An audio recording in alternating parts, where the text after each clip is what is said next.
Although Fred Allen's death left a massive hole in mid-century comedy, it's not as though there weren't other humorists battling with networks and sponsors. Just ask Gene Shepard.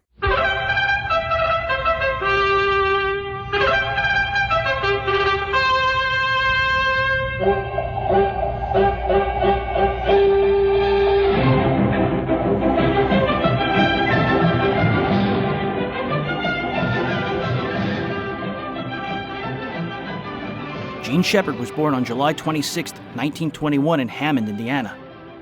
He served in the Army Signal Corps in World War II and briefly attended Indiana University.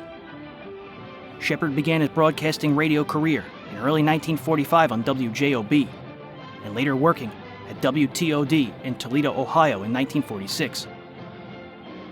Shepard spent the early 1950s at WSAI and WLW in Cincinnati, and he had a late-night broadcast on KYW in Philadelphia. Sure and begorra, it's time for another one of New York's nuttiness days. Sure and begorra, it's St. Patty's Day. Sure. He moved to New York for WOR and debuted on February 26, 1955. By way of a disclaimer, for those of you who cannot tolerate St. Patrick's Day, I would warn you, the following program is liable to make you want to throw up. Oh, yeah, sure and begorra, it's St. Patty's Day. Bring it up. The Gene Shepard Show broadcast for almost 21 years to an audience all along the eastern seaboard, thanks to WOR's 50,000-watt Clear Channel signal. This is audio from his March 17, 1967 broadcast. All right, that's enough of that. Let's get right out here. Hey, you know, I have a, even though it's Friday night, Friday's a very exciting time. We get all ready and do all the whoopee stuff and yell and holler. Do you mind tonight, since it is St. Patrick's Day and there is no, I don't think really there is any holiday that gets New York as completely involved as St. Patrick's Day. Now, a lot of people are going to say Christmas, but I don't think so. I think there's something about St. Patrick's Day that completely involves this nutty town. And I've never seen it anywhere else, even including Ireland, which is the nuttiest part of it all. I've been in Ireland myself several times, and I remember one day, I'm in Dublin, see, and I'm standing in the bar at the Shelburne, and I'm hoisting a few. After all, when you're in Ireland, you must do as the Romans do when you're in Rome. When you're in Rome, you don't sit around there and eat. Well, I'll tell you this for one thing: when you're in Rome, you don't sit around and have Braunschweiger. In Rome, you don't sit around and eat sauerkraut. In Rome, of course, you have pasta, you have lasagna, and when you're in Dublin, you do as the Romans do. And so I'm standing there up against the bar in the Shelburne, and I'm having a little of the Irish mist and looking into the mirror. And standing next to me is probably the most Irish of all the Irishmen I've ever known, a genuine Irishman. I mean, really. Can you imagine an Irishman with a name more Irish than Seamus Kelly? I mean, Seamus Kelly. I mean, it sounds like, but old Seamus looks at me, and I look at Seamus, and we're sipping of the dew, and I said, Seamus, we're in Dublin. He said, Dublin. And then we looked back into the mirror again, and over the mirror, they had this painting of this naked lady, a very large naked lady, an Irish naked lady. She had red hair, and she looked very Irish. That's one of the reasons why that painting was over the mirror in the bar there, because she was so Irish. It wasn't that she had a lot of hips all over. And so we're both looking into the mirror, and Seamus suddenly says to me, it's a shame I can't be in New York at this time of year. And I said, what's the matter, Seamus? He said, there's nothing like New York on St. Patty's Day. I said, nothing like New York on St. Patty's Day? I said, but Seamus, we're in Dublin on St. Patty's Day. It's nothing. Nothing, lad, nothing. St. Patty's Day in Dublin is just another day. But I'll tell you, in New York, you mind if I do a little reminiscing about Ireland tonight? You like that? I mean, one of the most poignant countries is Ireland. I can't explain it. I've been in many countries. I've been pretty much all over the world. And each country is beautiful in its own right. There's no question about it, because we're living on a beautiful earth. And that is, it's beautiful from the eye of man. And this is the way we define beauty. And so if you're standing in the Negev desert, I find it beautiful. If I'm in the streets of Bangkok with that hot, searing oriental sun racking down, I find it beautiful. I find Ireland beautiful. It's a superb country. But each country has a word in my own mind that kind of captures, I don't want to oversimplify, but kind of captures. For example, you must say this about Israel. Israel's exciting. It's an exciting country. America is a dynamic country. Everybody I know that comes to America, there's something in the air about America. It makes people know. You agree with me? It's a dynamic, strange country. I've been to countries that could be called languid. Languid. You step out of the plane and you walk down the street, and it's like you're in the middle of some kind of soft, warm syrup. It's a languid country. You've been in them. Then I've been in countries that are lascivious. Oh yeah, I've been in lascivious. And some night after the show, for those of you who are over 21, we'll sit around and talk about a few of those countries. And they're not the ones you think they are. Generally, people think they're Sweden. Not at all. I find Sweden one of the great last bastions of true prudery. And that's in another sense. But Ireland is a poignant country. A curious sense that hanging over all the hills. I remember stopping by the side of a road one time in this car, driving along in a little English Ford, and I'm all by myself, and I stopped by the side of the road. And off in the distance you can see these light blue hills, and I was driving to Dublin.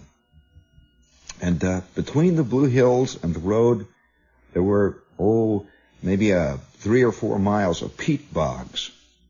And there was a soft, grayish blue, vaguely pink smoke rising from a few little houses between me and the mountains. And it was absolutely silent.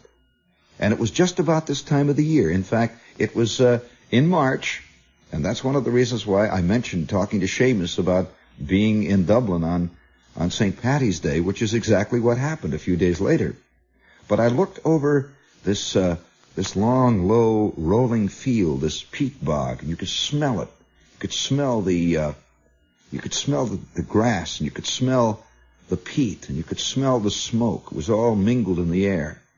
And in the distance, I could see this low-lying hill, just a low ridge of hills, and they were purple and vaguely grayish and kind of misty like clouds drifting away. And behind me on the left, there was another short hill that rose green. Ireland really is green. I'm going to say that to you. It's a combination of its geographical location and the sea air that's always sweeping in over this country. It's absolutely green. It's beautiful from that green, grayish, soft tinted background. I always think of Scotland as burnt orange. Scotland is a burnt orange, brown, shabooey country. It's a lovely country, but a different kind of country, different color, different feeling in the air than it is in Ireland. And off to my left was the sea and a short hill.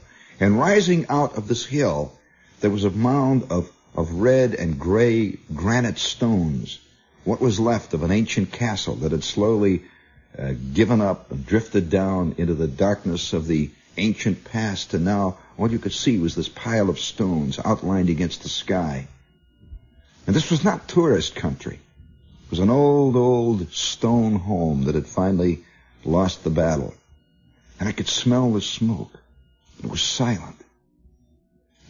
You could hear bells ringing on cows. They always have cows there's always a cow somewhere near you in Ireland. And you could hear the bells ringing on the cows. And I don't know why, but I had a feeling not of how beautiful this is, which it was. I did not have a feeling of what a great place to be, which it was, but a feeling of how sad all this is. what a sad place Ireland is, in a curious kind of way, and yet it's a place where there's a lot of fun and a lot of joy. Don't mistake me. It's not that the people are sad, not at all, but there's that poignant quality, that quality of something vaguely lost, and with that bluish tint, that always hanging gray, blue, green, soft haze it is in Ireland. After you're in Ireland, maybe I would say, maybe a month, you really do believe in elves. You honestly do. You believe in elves and fairies and little people. Because if they're anywhere in the world, they're in Ireland. Now, why?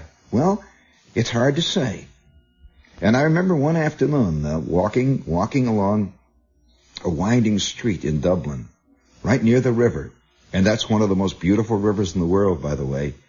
Walking, and across the river, you could see the brewery, and you could smell the Guinness stout hanging in the air. What a country.